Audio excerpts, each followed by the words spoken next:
All right, here we are, the fourth presentation here on Unit 7, Lesson 3, Ratifying the Constitution.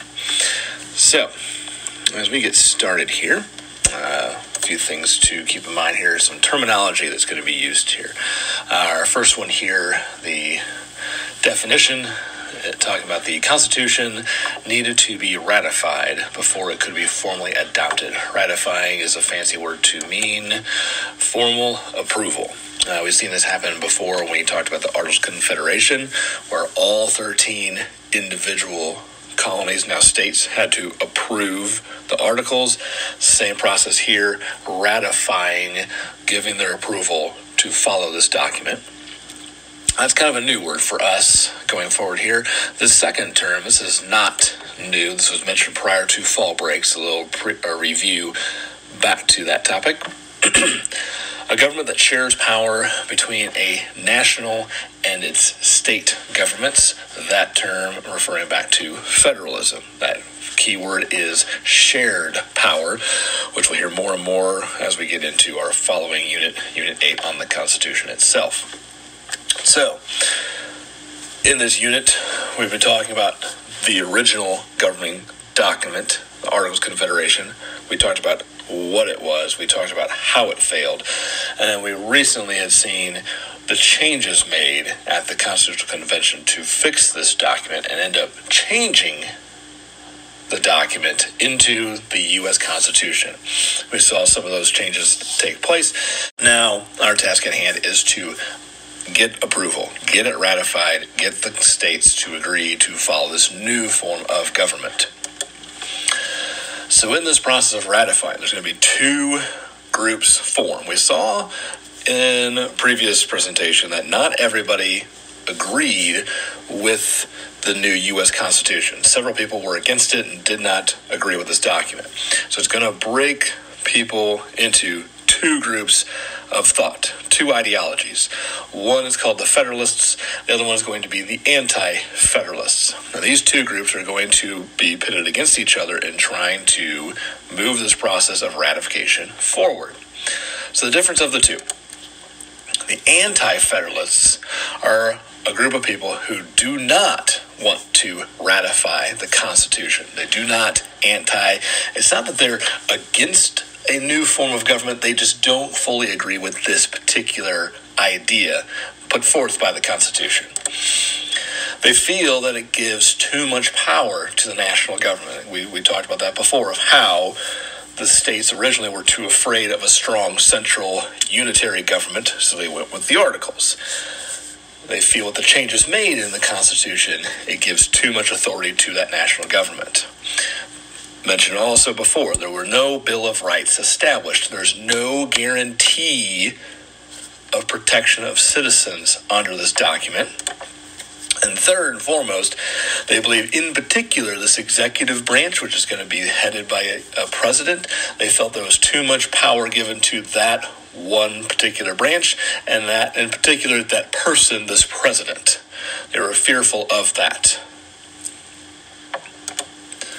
Some key people, a number of these we've heard before in previous lessons.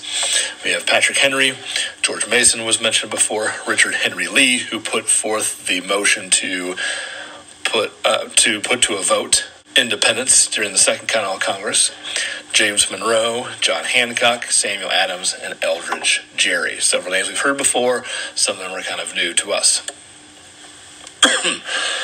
In contrast, the Federalists are a group of people who favored this strong national government. They wanted a stronger union between the federal government and the state governments, and they fought for the adoption of this Constitution.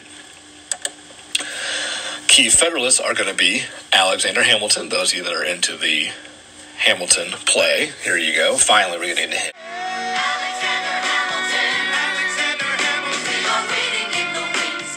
George Washington, General George Washington from the American Revolution, Benjamin Franklin, and no surprise here, James Madison, the father of the Constitution.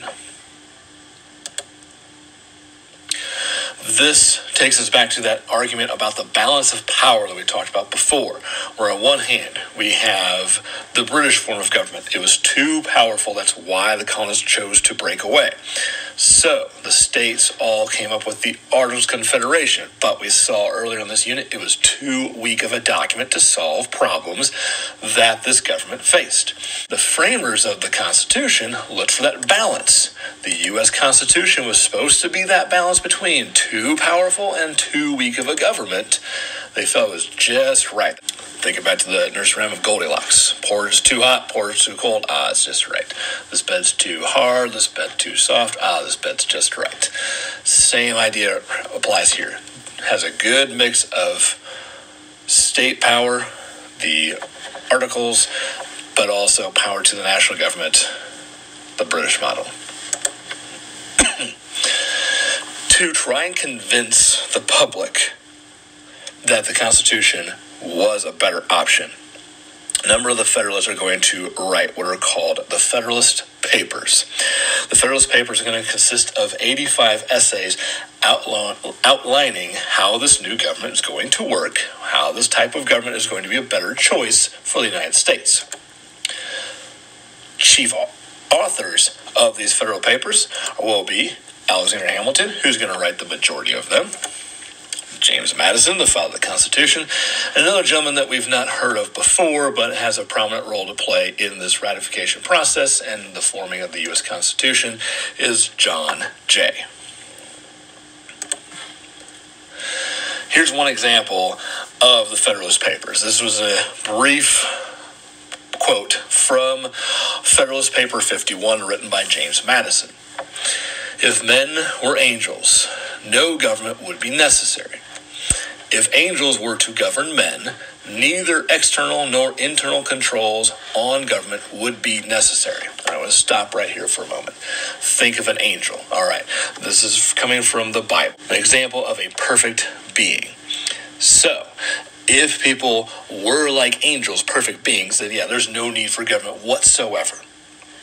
In forming a government, which is to be administered by men over men, the great difficulty lies in this. You must first enable the government to control the governed. All right, pause for a moment.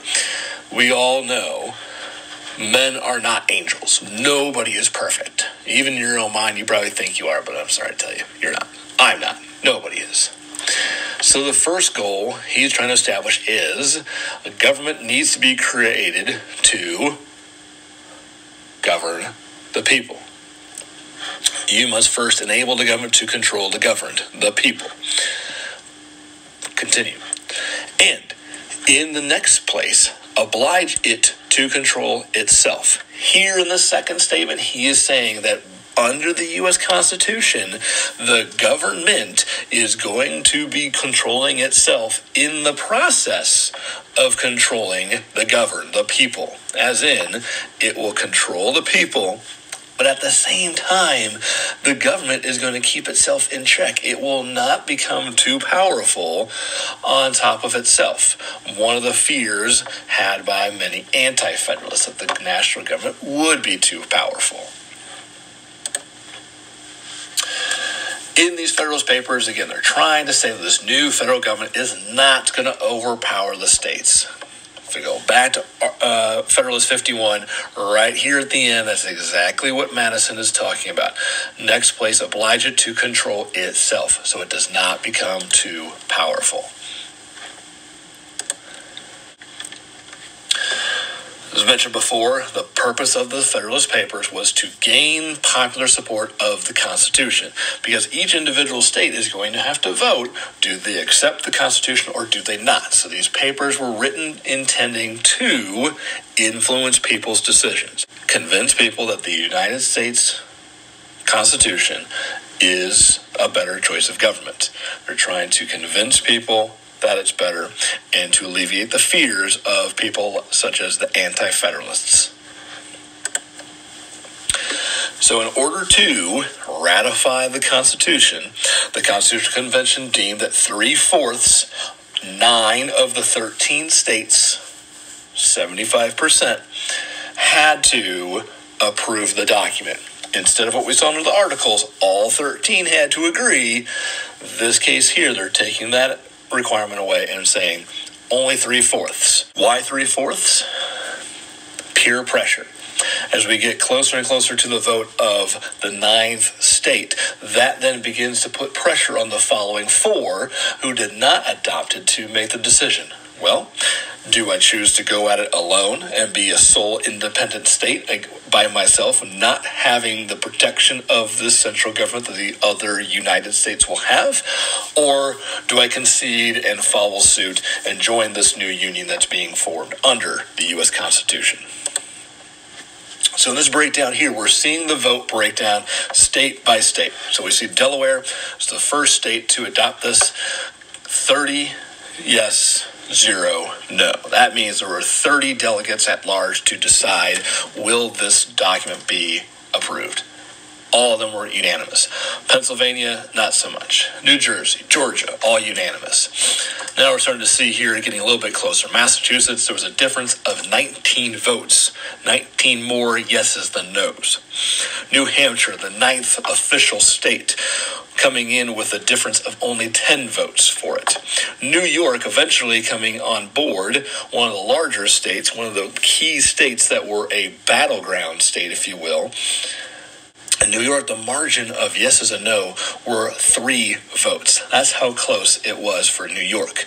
And at the bottom here, Rhode Island, or as you saw before Fall Break, the nickname Rogue Island, eventually approved the U.S. Constitution by a difference of only 2 votes. And that wasn't until 1790, which this began in 1787. It took them almost 3.5 years to officially adopt this Constitution. But again, we see the peer pressure is beginning to mount as those later states eventually follow suit. And lastly, that takes us to the Bill of Rights. The Bill of Rights, concern of the Anti-Federalists. The Bill of Rights contained the first 10 amendments, the first 10 changes to the United States Constitution. It's added in 1791, is written by none other than James Madison. And the purpose of those amendments, as mentioned before, are designed to protect the individual rights of citizens. The Federalists agreed to create this document to ensure, to alleviate the fears of the anti-Federalists, saying, no, the government will not take away fears, but we will add these 10 to guarantee individual rights to everyday citizens. So with that, the United States Constitution is created, and that will wrap up this unit on A More Perfect Union, and will then take us into Unit 8, where we're going to specifically dive into the great minutia of the United States Constitution.